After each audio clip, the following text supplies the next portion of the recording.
In diesem Video möchte ich euch von Märklin die Tankwagen vorstellen, und zwar von Aral die 4646. Ich habe es geschafft, die 6 Varianten, die Märklin produziert hat, hier alle zusammenzubekommen, und vom baugleichen Wagen die 4644 von BP hat Märklin 3 verschiedene Varianten produziert. Auch die habe ich zusammenbekommen und möchte sie euch heute zeigen. Aber vorher habe ich noch ein anderes Problem, was ich hier mal kurz ansprechen möchte, und zwar habe ich die Problematik, dass ich auf einem anderen Kanal keinerlei Kommentare abgeben kann. Der Kanal ist ganz normal abonniert, überhaupt kein Thema. Das Ganze richtet sich jetzt speziell an Rudi. Ich denke, er weiß, wer gemeint ist. Wir haben uns in der Pfalz da leider verpasst. Und ich habe versucht, von hier aus auf ein Video, auf einen alten Dialog sozusagen einzusteigen und dort nochmal zu kommentieren. Hat aber nicht funktioniert. Dann habe ich versucht, einen neuen Kommentar unter dem Video abzugeben. Auch das funktioniert nicht. Das heißt, mein Kommentar ist sichtbar. Sobald ich das Video wechsle und wieder auf das Video zurückgehe, ist das neu eingegebene komplett weg. Ich habe unter der Glocke versucht, dann auf den alten Kommentar einzusteigen. Funktioniert auch nicht. Ich kann es eingeben. Danach ist mein Kommentar weg. Ich habe versucht, von einem anderen Kanal von mir auf das Video nochmal neu einzusteigen. Funktioniert auch nicht. Kann eingeben. Kommentar ist danach weg. Dann habe ich versucht, von hier aus auf ein altes Video zu kommentieren und Kontakt aufzunehmen. Ich gebe es ein, wechsle das Video, danach ist mein Kommentar weg. Und parallel dazu habe ich unter der Glocke ständig wieder Nachrichten angezeigt bekommen. Und wenn ich sie aufrufen wollte, konnte ich keine Nachricht aufrufen.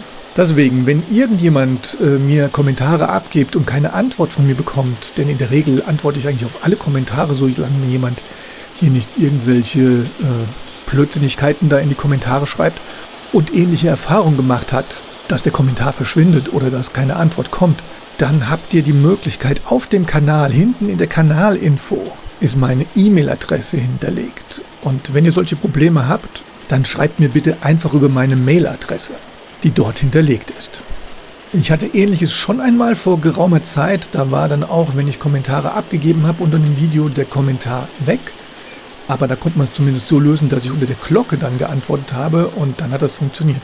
Aber in dem Fall funktioniert es nicht. Deswegen, wenn jemand Probleme hat, einfach unter der Kanalinfo meine Mailadresse raussuchen und schreibt mir über die Mailadresse. So, und jetzt kommen wir aber zu den Kesselwagen. Und ich möchte anfangen mit der 4644. Dem BP-Kesselwagen. Von der Bauform her sind das für mich die schönsten zweiachsigen Kesselwagen von Märklin. Hat allerdings auch damit zu tun, dass ich einen BP in grün und einen blauen Aral damals in meiner Kindheit schon hatte. Vielleicht hat das Ganze ein bisschen geprägt. Diese Wagen wurden gebaut ab 1967, und das hier ist die erste Version. Ein Foto aus dem, glaube ich, 69er Katalog ist das hier. Ich habe davon nur ein Exemplar hier mit der schönen blauen Packung. Diese Variante wurde gebaut von 1967 bis 1976.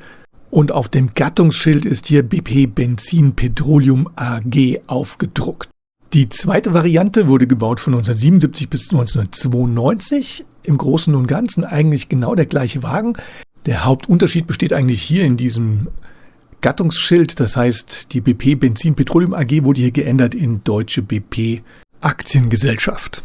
Von diesem Wagen habe ich dann noch eine weitere Variante, und zwar auch die Deutsche BP Aktiengesellschaft als Aufdruck, hat aber hier der Wagen schon Kurzkupplungsköpfe. Nur gehe ich davon aus, dass der Vorbesitzer einfach hier die Kupplungsköpfe geändert hat und das keine extra Variante von Märklin ist. Dann haben wir hier die dritte Variante. Diese wurde gebaut von 1992 bis 2002. Hier hat dann Märklin von vornherein schon die Kurzkupplungsköpfe verbaut. Die Räder sind geschwärzt. Und die Bremskurbel ist hier dann aus Kunststoff statt aus Metall. Und aber ganz markant ist dann hier das geänderte BP-Logo, was jetzt die gelbe Umrandung hat, auf grünem Grund. So, hier dann nochmal ein Vergleich der beiden Varianten. Habe ich leider vergessen aufzunehmen, deswegen habe ich das Bild hier zusammengebastelt. Dann gab es wohl unter der 4644 noch einige Sondermodelle, und einer der Wagen, die hier baugleich sind, habe ich gefunden, ein Sondermodell SEAG, ein grüner Wagen, allerdings bedruckt auf dem Gattungsschild mit Aral Aktiengesellschaft Bochum, sodass das irgendwie ein Mix aus den beiden Wagen ist, wurde aber unter der 4644 verkauft. Gibt dann noch weitere Wagen, da habe ich allerdings jetzt gar keine Bilder von gefunden. Dann kommen wir zu der blauen Aral-Variante, und das ist in der dunkelblauen Ausführung einer meiner absoluten Lieblingswagen aus jener Zeit. Märklin hat insgesamt 6 verschiedene Varianten davon herausgebracht und produziert wurde dieser Wagen ab 1968 ins Programm aufgenommen. Hier die erste Variante müsste jetzt aus dem 69er Katalog das Foto sein, wurde diese gebaut von 68 bis 1971. Auf dem Gattungsschild haben wir die Aral Aktiengesellschaft Bochum und zu erkennen ist der Wagen an der Wagennummer 0007937-4.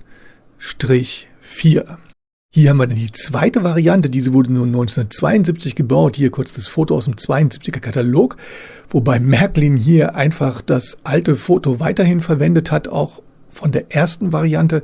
Die Bedruckung auf dem Kessel ist komplett gleich geblieben, allerdings hat jetzt der Wagen eine andere Wagennummer bekommen auf dem Gattungsschild und zwar statt dieser 0007937-4 fehlt im Grunde genommen einfach hinten nur die 4. Hier habe ich sie nochmal nebeneinander gestellt. Rechts ist die erste Variante und links ist jetzt die zweite. In der dritten Version, diese wurde gebaut von 1973 bis 1975, hier aus dem 74er Katalog. Märklin verwendet immer noch das erste Bild von der ersten Variante von 68. Auf den ersten Blick eigentlich alles gleich. Man kann die Wagen in dem Sinn eigentlich gar nicht unterscheiden. Wenn man sie nebeneinander stellt, ist das fast auch nicht zu sehen, aber der rechte Wagen ist die dritte Version. Und zwar hat das Quadrat, das Weiße, in dem das Aral in Blau nachher eingesetzt ist, hier nur eine Seitenlänge von 13 mm und links die ältere Variante, dort hat er 14 mm. Das ist wohl der einzige Unterschied. Die Bedruckung auf dem Gattungsschild ist hier ein bisschen fetter, was ihr auf der rechten Seite sehen könnt. Aber die Nummer und so weiter ist genau gleich. Das einzige ist der Größenunterschied von dem Aral-Logo. Und dann kommen wir zur vierten Variante und diese wurde gebaut in 1976. Und hier seht ihr schon auf dem Katalogfoto, dass sich das Aral-Logo komplett geändert hat. Die Schriftart an sich ist jetzt an den Ecken überall abgerundet. Das Logo hat jetzt den weißen Rand und diagonal haben wir Aral jetzt in dieser weißen Umrandung stehen. Und hier seht ihr im Vergleich, die Variante links war die dritte Version, rechts ist jetzt die neue, dass sich der Wagen durch das Logo jetzt hier ganz extrem unterscheidet. Wo ich noch darauf hinweisen möchte, diese Bremszeichen, die wandern mal von innen nach außen. Allerdings weiß ich nicht, ob die in der Form fest waren, die das Aral-Logo dann auch mitgedruckt hat oder ob die extra aufgebracht haben, weil ich habe auch schon Varianten gefunden, da sind die Logos im Grunde genommen immer an der gleichen Stelle, aber die Bremszeichen bei den Varianten sind dann trotzdem mal außen, mal innen. Deswegen ist möglich, dass das eventuell extra aufgebracht wurde. Dann kommen wir hier zur fünften Version und diese wurde gebaut von 1977 bis 1978 und das ist ein Bild aus dem 77er Katalog. Und hier ist dann eindeutig zu sehen, dass diese weiße Umrandung vom Aral-Zeichen jetzt auf der Spitze steht. Die ganzen anderen Beschriftungen sind gleich geblieben und hier im Vergleich seht ihr rechts nochmal die vierte Variante und links jetzt das auf der Spitze stehende Logo vom Aral-Zeichen. Die Bedruckung vom Gattungsschild ist hier gleich geblieben, allerdings ist der große Schriftzug Aral jetzt weiter nach rechts gewandert in Richtung vom Bremszeichen und aufgrund der Drehung des Aral-Logos kann man die Wagen jetzt hier sehr gut unterscheiden. Und hier kommen wir dann zur sechsten Variante. Diese wurde dann produziert von 1979 bis 1987. Der Kessel ist hier hellblau in der Ausführung. Katalogbild müsste aus dem 79er Katalog sein. Da kann man das noch gar nicht so gut erkennen, aber hier als Foto von meiner Anlage seht ihr, dass das jetzt ein richtiges Hellblau geworden ist. Die ganze Bedruckung vom Gattungsschild und so weiter ist gleich geblieben mit den Varianten, die wir vorher hatten. Und hier seht ihr dann den Farbunterschied der fünften und der sechsten Variante, wobei mir die dunkelblauen Versionen eigentlich alle besser gefallen. Aber um das Ganze natürlich jetzt hier zu komplettieren, war auch die hellblaue Variante natürlich für mich ein Muss.